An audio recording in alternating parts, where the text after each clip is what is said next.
तो एक काम कीजिए ना, तो जितना आप लोग खाता है 15 आदमी खाता दीजिए, आपके खाते में हम 20-20 हजार रुपया डाल देंगे, ठीक है।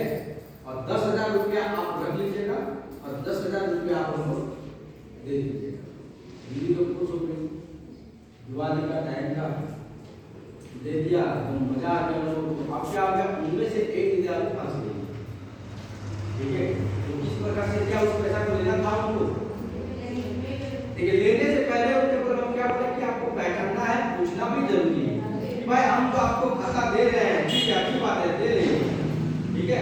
लेकिन जब पैसा आपको जब आया तो बैंक वाला पूछेगा तो आपसे क्या पूछेगा कि ये पैसा कहाँ से आया, आपके पास जवाब तो होना चाहिए।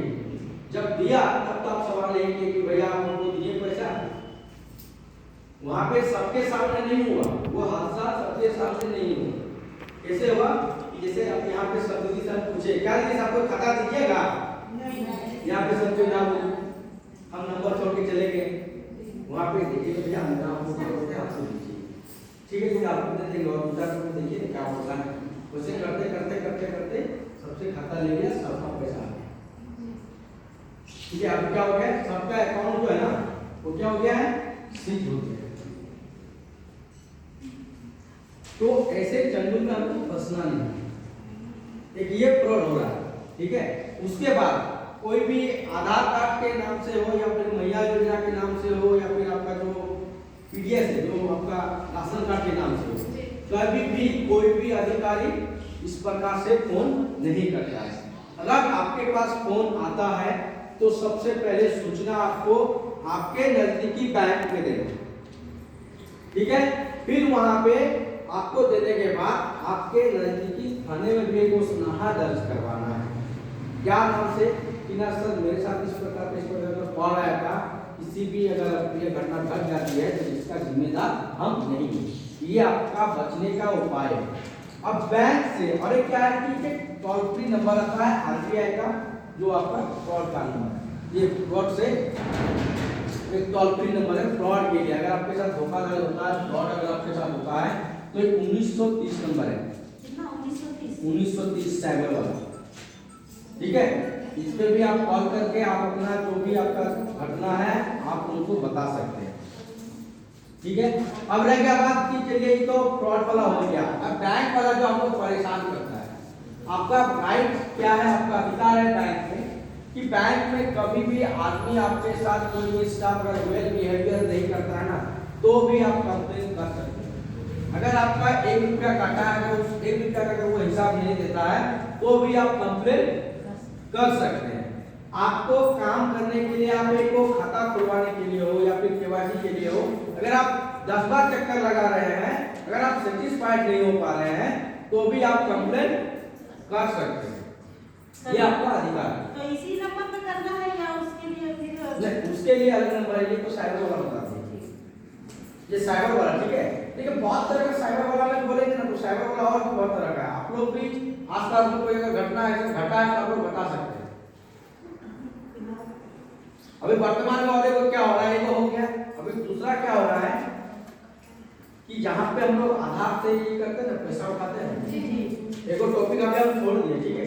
तो साइबर वाला बिल्कुल बता देते हैं, उसको अगर आपको डिवाइड करवाएगा याद दिलाएगा हम बता देंगे। ये साइबर वाला जैसे हम लोग टप्पा लेते हैं, ये टप्पा ये हमारा बहुत उपयोगी चीज है, इंपॉर्टेंट है मेरे लिए, है कि नहीं। कोशिश कीजिए कि अगर आप जिनके पास पैसा उठाते हैं आधार से बराबर उनके ही पास उठाइए, किसी और के पास मत जाइए।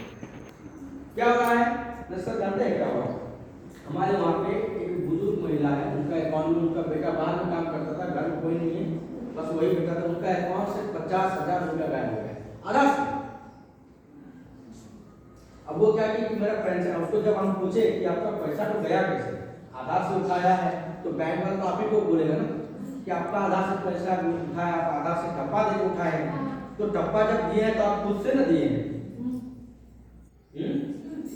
तो क्या क्या नहीं, हम 5-6 आदमी के पास गए, अब वो 5-6 आदमी के पास किस के पास गया था, अगर वो झगड़ा भी करेगा तो 5 आदमी से झगड़ा करने से सकेगा, या फिर आप ही मान लेते हैं यहाँ पे 5 आदमी अगर आपका मोबाइल चोरी हो जाता है, आप बोलेगा कि नहीं आप लिए, तो आप उसको पकड़ के बोल सकते हैं कि आपने लिए। हो सकता है ये लिया है, ये लिया है, वो लिया है, वो लिया है। और जब उनके पास नहीं मिला, इनके पास नहीं मिला, इनके पास नहीं मिला, अभी जब इन दोनों के पास आप बोलने आइएगा तो वही तीनों आपको मारने लगेगा, बोलने लगेगा कि तेरा खुद का होश नहीं है तो हम लोग को बोलने लगेगा। क्या ऐसा है कि नहीं है? तो क्या होता है कि टप्पा देने से पहले ना एक बार आप लोग देख लीजिएगा, अगर जहाँ पे हम लोग पंचिंग कर रहे हैं वहाँ पे देखिएगा, नोटिस कीजिएगा कि कोई लक्षण चिपचिपा पदार्थ तो नहीं लगा हुआ है।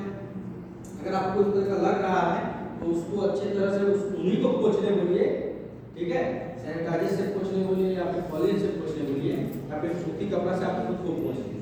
अगर आपको लग रहा है, अगर आपको वो पूछने में अगर दिक्कत लग रहा है तो आप छोड़ दीजिए, ठीक है।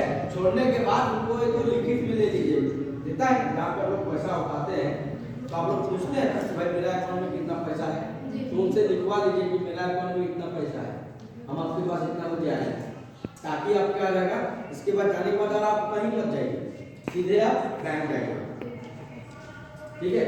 जाने के बाद अगर आप चेक करते हैं अगर यहाँ पर भी आपका 5000 है और बैंक में जाकर भी आपको लगा कि 5000 है तो भी कोई दिक्कत नहीं है, ठीक है। लेकिन वहीं पर जाके जहाँ से देखिए आपका 1000 घट गया है तो तुरंत आके आप इसके नाम पे कंप्लेन कर सकते हैं, ये भी आपका अधिकार है, ठीक है।